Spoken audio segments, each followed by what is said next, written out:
Hello everyone, AmyR here with Prairie Paper and Ink, back after a small hiatus. I haven't been posting much the last couple of weeks, just drama, life, craziness, food poisoning, fun times.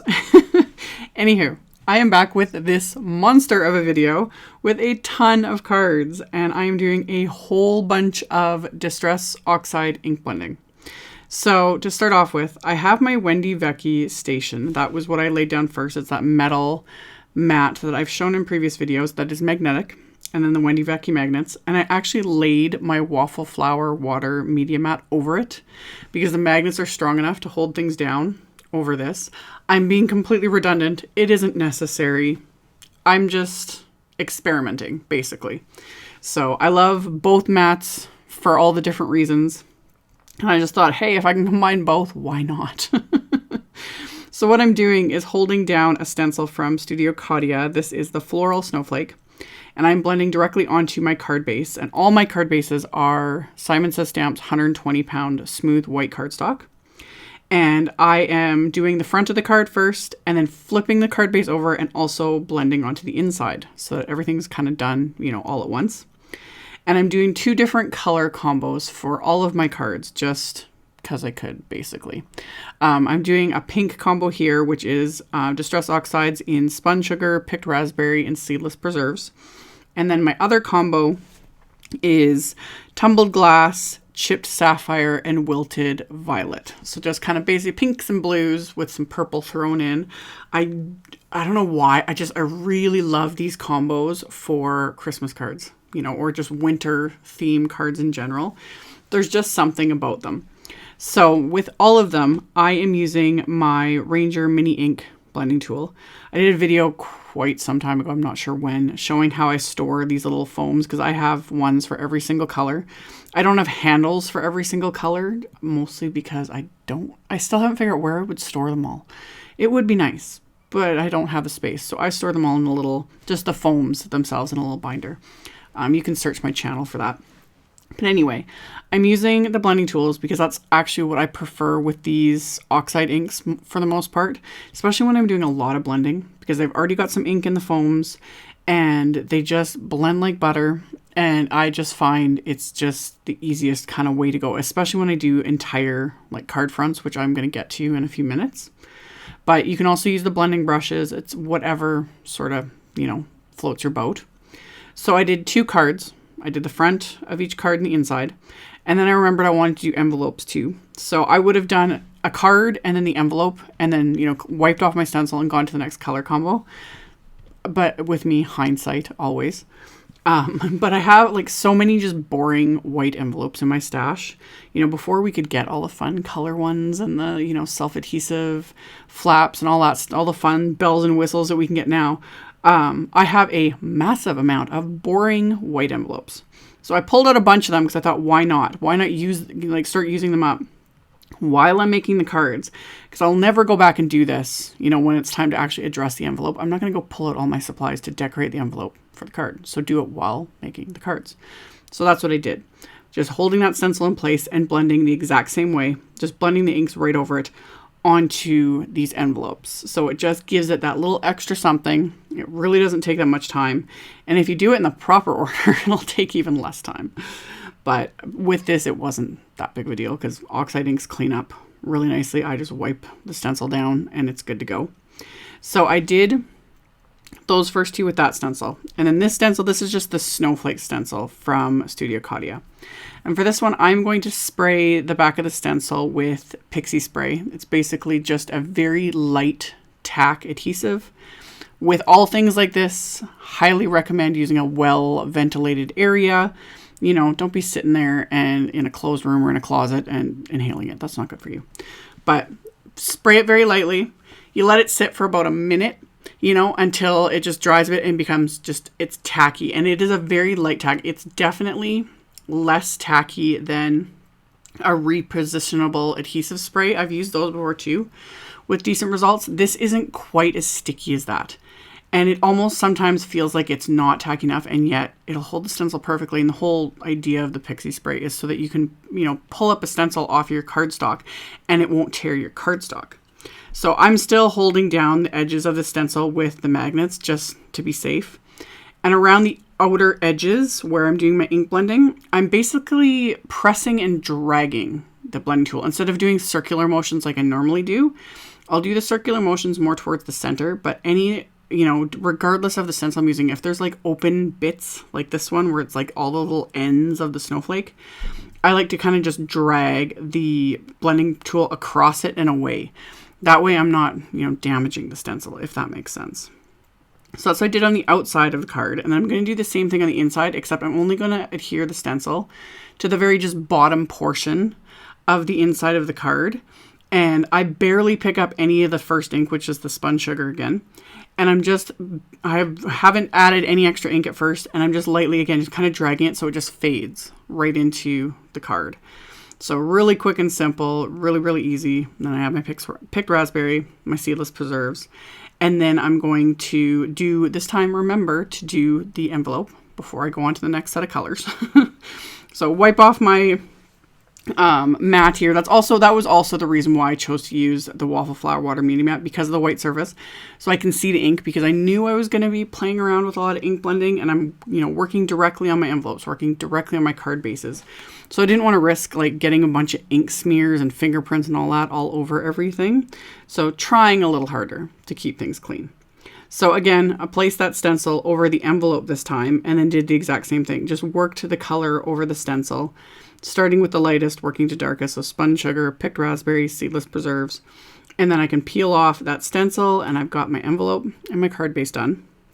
And then for this, I just wipe off the stencil. I just keep a baby wipe on hand. FYI, I use the Costco Kirkland brand baby wipes. They're actually all made from plant fibers. Like, there's no plastic in them at all. And then the packaging, I recycle the box and I recycle the packaging, but the actual wipes themselves are plant fibers. Just because I've seen comments on other videos of other channels and whatnot of people getting up in arms about baby wipes, which I understand, but Costco ones are the best, and they're the least like fibrous, if that makes sense. Like, they don't leave those little fibers constantly like a lot of other ones do.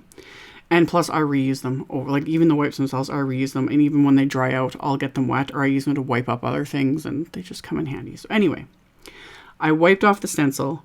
It was still tacky, so I can just apply it again to the next card front, and then do the second color combo. Exact same process. So of course I've sped all this up in editing, because otherwise we're going to be sitting here all day. This video was long enough, and it's crashed the footage, and all of the like rendering and everything has crashed my laptop more than once. So I am trying to get this done before just everything. Yeah. Anyway, so same idea. I did the card front, flip this over. I'm doing the inside only along the bottom portions. So blending that ink and not applying as much pressure with the blending tool, and also not applying as much ink. Just give it a little bit softer. I just like to have that, you know, that I got to have some color and whatnot on the inside of the card. So after I finished the inside, remove the stencil, wipe off some of this ink here from my mat so I can apply the stencil to my envelope. Press that down so that the PIXIE spray can kind of give it a hold, and then quickly blend the ink around that. So at this point, I've done 4 card bases and 4 envelopes. And I could have called it a day and finished the video and been done days ago. But while I'm doing, and this is always the thing, while I'm doing this, my mind starts like going, because it's like, I really, you know, what else could I do with these colors and these inks? And I've got this whole stack of the Studio Katia holiday release that I'd done a video on a while ago. Anyway, I'll get to that in a second. The stencil, still tacky, so I just wiped it off, and then I put it back in the package with the tacky side facing the cardstock insert, because it's got a little bit of a glossy finish.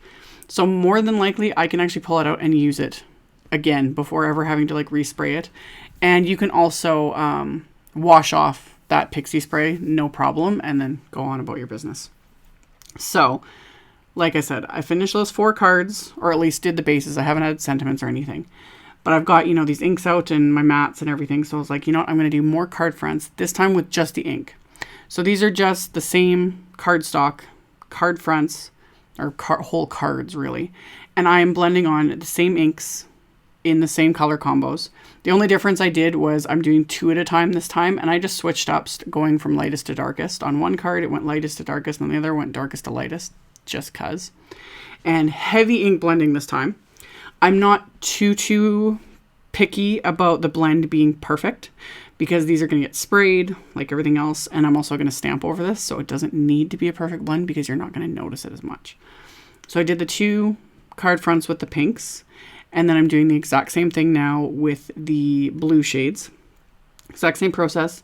I used Post-it tape to mask off right at the score line, so I'm not getting any ink on what will be the back of these cards, just to keep things a little bit cleaner.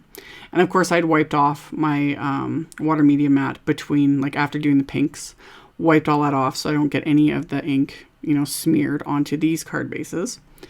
And then again, applying the inks with my mini ink blending tool. I'll go back and forth a little bit just so it's not a complete mess, but again, it doesn't need to be a perfect, smooth, consistent blend, but I don't want it to be a complete mess. So blended in these colors, and then it was basically just only between with the darker ones that I just had to blend just a tiny bit. So I would just kind of go back and forth. I would blend on the chip sapphire, and then I'd pick up my tumbled glass blender and, mix that a little bit, and then it was good to go. And then I'm going to add that wilted violet and then go back with the chip sapphire, blend it, done. So once these card fronts were complete, I still wasn't finished because my brain was going again. So I pulled out, this is a piece of YUPO paper that I had die cut a circle from. And YUPO paper, if you're not familiar, is a form of plastic. It's not actually paper.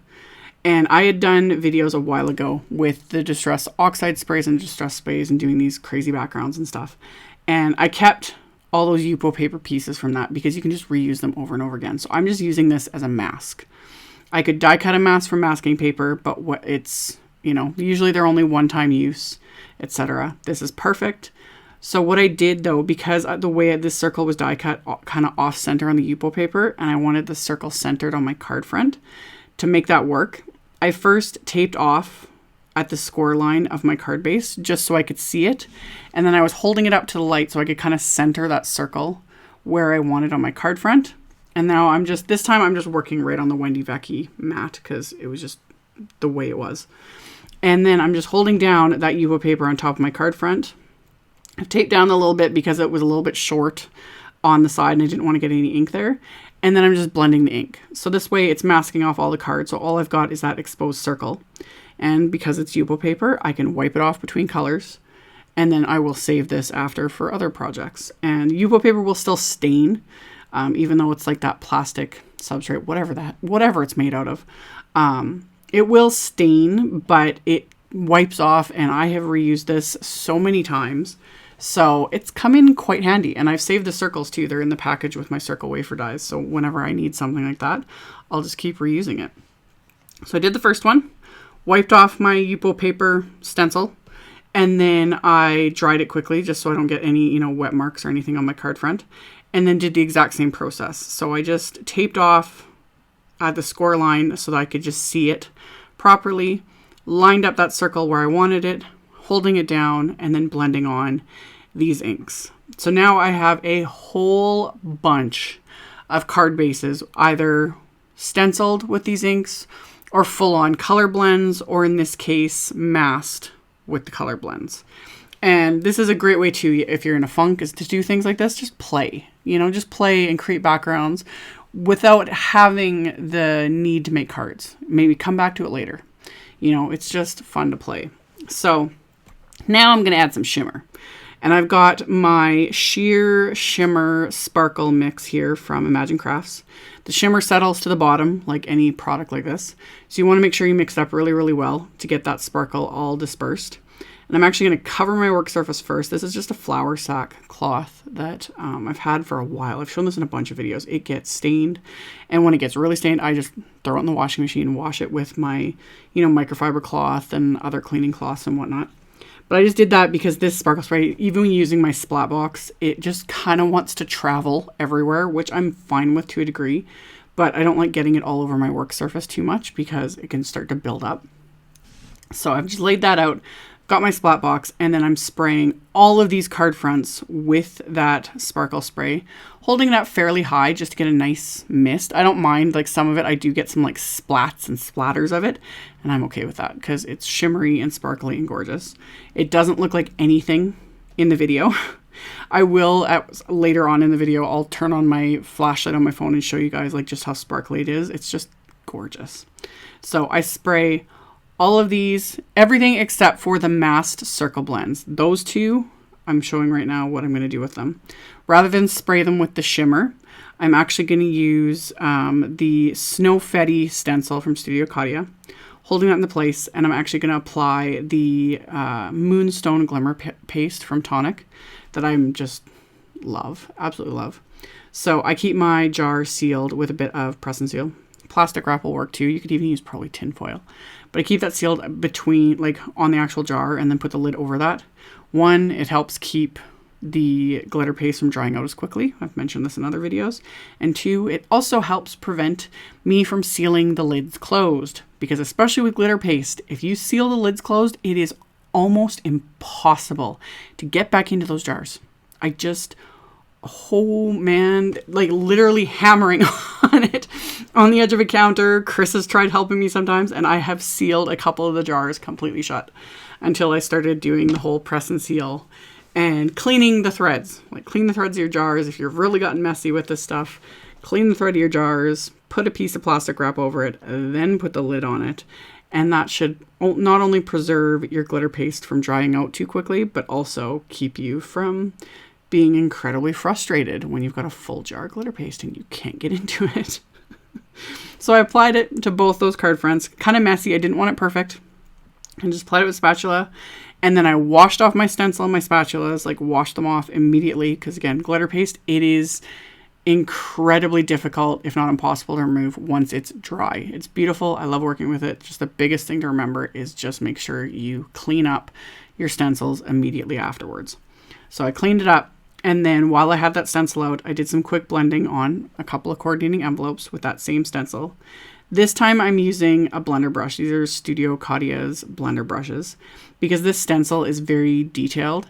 And I was finding it's more difficult to try and get that detail with the mini ink blending foams, whereas the brush gets, you know, right in there, gets all that detail. So I just went along and used the same color combo, obviously, as I did on all the cards. So with this one, it's the Tumbled Glass, Chip Sapphire, Wilted Violet, then wiped off the stencil quickly, and then applied it over the second envelope. And then I'll do the pink combo, exact same thing, using the blending brushes. And with the blending brushes, like I've said, you can use them with Oxide inks, no problem. And you don't need a set just for oxides and just for other things. I've had no problem going back and forth. I just rub my brushes like I showed here on my microfiber cloth. And same thing, when that microfiber cloth gets too filthy to even tell it's yellow anymore, I throw it in the wash with my cleaning cloths, etc. That's all I do. I do not wash my brushes, hardly ever, unless I manage to somehow get them so saturated with something that they just refuse to clean off on the microfiber cloth. But I just quickly rub them on that microfiber cloth until I don't see any more ink coming off. And then I'll go to a different type of ink, completely different color if I want. The blending brushes will stain, obviously, especially the white ones, but it works. So that's my tips on that. So now back to these card bases, the ones where I did the full color blending and then sprayed them with that shimmer spray. So they're completely dry at this point. I quickly tested using my anti-static powder tool, and then I just poured embossing powder over the card front just to make sure it was dry, and it was. So I've applied anti-static powder, wiped off the excess, and then I am stamping the Studio Katia Snowflakes from their Snowflakes stamp set with Ink on 3's Juicy Clear embossing ink, just kind of stamping them somewhat randomly onto the card front. And with this, it just showed up so well. Like I was able to see exactly where I stamped it. So I did all the snowflakes at once, coated them with detail white embossing powder, and then I'm going to melt these with my heat tool. And I'm going to do this for all of the 4 card bases that I had done with this full ink blend. I'm going to stamp these snowflakes right onto it. So I just do one at a time though, you know, anti-static powder, stamp, melt with a heat tool, just to be safe. I've kind of mentioned this before. I'm really bad, especially with my elbows, things like that, or when I'm wearing, like, I have this big fuzzy cardigan that I'm wearing right at the moment that seems to catch everything. So a lot of times it's safer to, you know, stamp, coat with the embossing powder, and then melt with heat tool. Go on to the next one, rather than just stamp everything at once, coat everything with embossing powder at once, melt it all at once. That does work as well if you have the space to lay things out and aren't clumsy like me. So to each their own, whatever works. So after I did all of the heat embossing, I'm going to stamp the insides of all the cards as well as the coordinating envelopes with those same snowflakes and just using those same colors of Distress Oxide inks. So I'm just stamping all the pink ones with those same pink inks and the seedless preserves onto the envelopes and the inside of the cards all at the same time. And then once I'm done with the pinks, I'm going to go on to the blues. And I'm not super picky about how, you know, stamping everything perfectly because it's the inside of the card as well as the envelopes. So it doesn't need, in my world, it just doesn't need to be perfect. It just gives it that extra something. Try not to stress out too much about it, especially envelopes. I like adding it because anything looks better than a boring plain white envelope. And same with the inside of the card. I just like having it there, but I've said this in other videos. I write right over whatever I've stamped. I'll either write around it depending on what it is, or I'll write completely over it. I don't have a problem with that. You know, regular ballpoint pen or a gel pen, whatever it is, depending on whatever I've stamped. I will write over that. I just like having that image or that color or whatever it is on the inside of my cards, because same thing, I don't want it to be boring, you know? Even though you've written something to the recipient, and if you want to leave the inside of your cards plain, that's fine too, you know, to each their own. I started doing that so many years ago, and now it's become such a thing for me. I can't not finish the inside of my card. It literally feels like something's missing. So on that vein, I am stamping sentiments on the inside of all of these cards.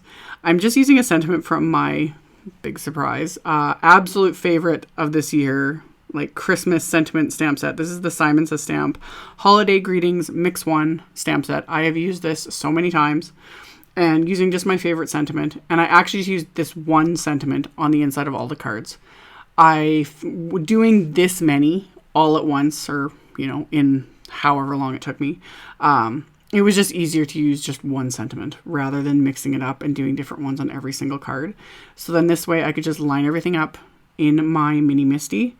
I was inking them all up with Ink on 3's blackout ink and then stamping it.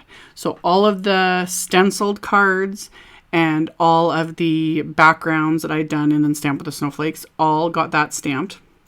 And then the last two that I'd done the masked blending and then the moonstone glimmer paste, I moved the sentiment down a bit because this time I was kind of thinking ahead and I knew where I was going to place like certain images.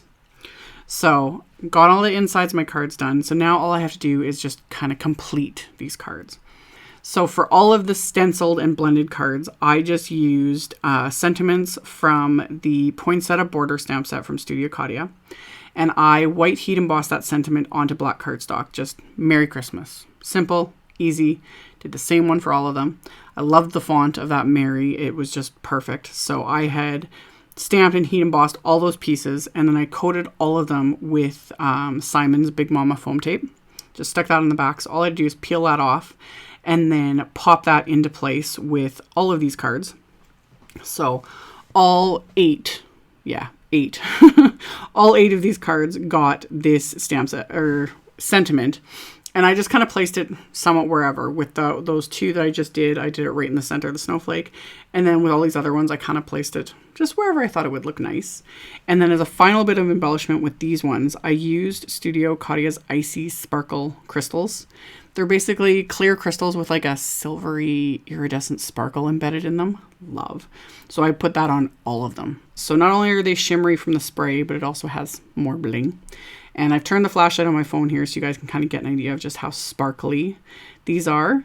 So really fun to make. And this video is not over. I still have to finish the other 2 cards. Plus I made a bunch of tags because, yeah, like I said, this is a monster video and I did a ton. And I had So much fun. So I've got all of these shimmery, blended, stenciled cards, and they're all just so sparkly. And the coordinating envelopes really just, for what is technically simpler cards, you know, I haven't done a ton of layers or, you know, crazy anything with these, but having that coordinating envelope really just adds that little extra something. Another way though to get around that, and I do this a lot, is just to use a coordinating color envelope. Like with the pink ones, I would use, you know, a nice light pink envelope would look gorgeous. Blue ones, use a blue one or a purple one. That would look great too. Or silver envelopes would look amazing. So many ideas. Anyway, off camera, I stamped and colored and die cut the Happy Snowman stamp set from Studio Katia. I didn't film it. I apologize. I know I almost always film the coloring and share it with you guys. This coloring was very simple. I included that image that I'd posted to my Instagram earlier that has all the Copic colors I used. I kept it really simple, but I just wasn't up to filming when I did that coloring. I've had a rough couple of weeks. But anyway, I colored them all, used my white gel pen to add my little highlights and whatnot, and then I die cut them with the coordinating dies. And then for the cards, I adhered a snowman onto the inside of each card. That's why I put the sentiment a little bit lower. I wanted that space for a little snowman.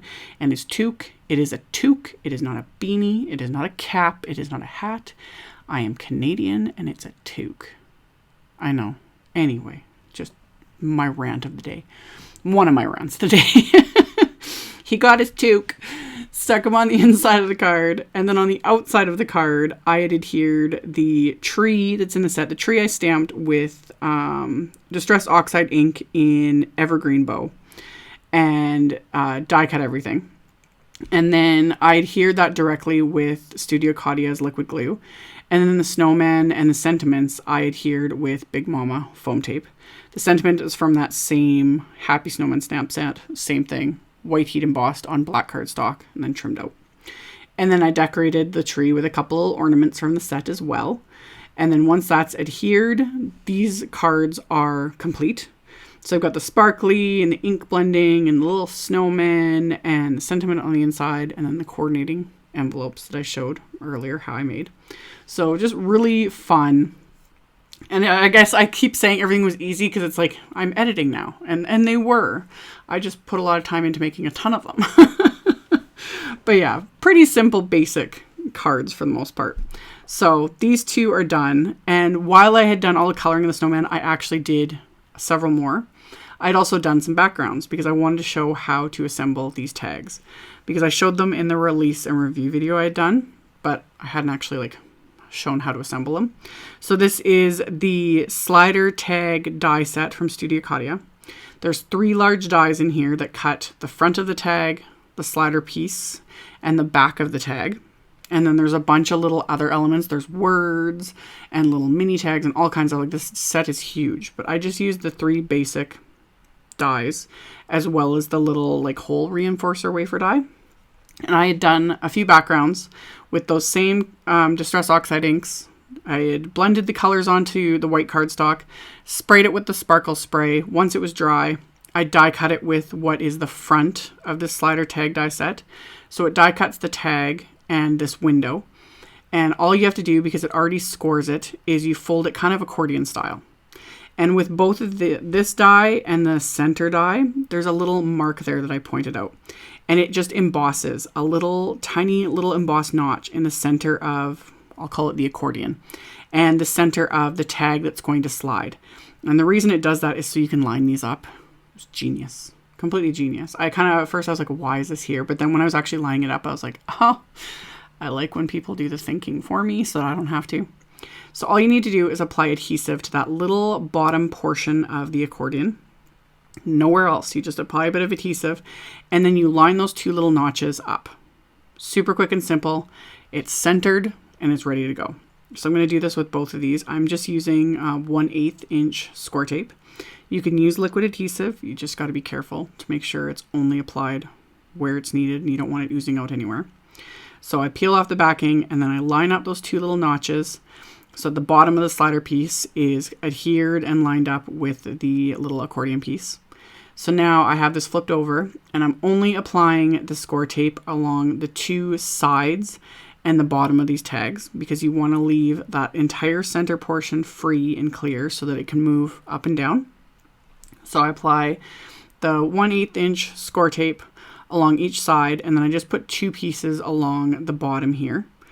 And then I'm going to do the exact same thing to the second tag, peel off the backing, and then I'm going to line this up on the solid white tag piece that I die cut from white cardstock. And both of these, both the front and the back, they actually have piercing details all around the perimeter, which just gives it a little extra something. So once that's adhered, that's it. That's all you got to do. And then it's all up to you how you want to decorate it and all that sort of thing. So really simple. Once you've done it once, it just comes together like nothing. So peel off the backing, flip this over, adhere it to the back, and then all I have to do is decorate them.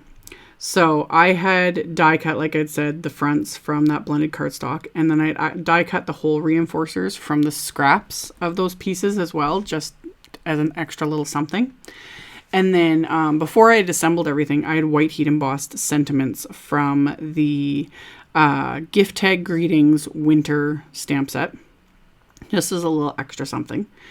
And then I'm going to adhere those little hole reinforcers with liquid adhesive to both of these tags. And I, of course, had done them in pink as well, but I will show those in a minute.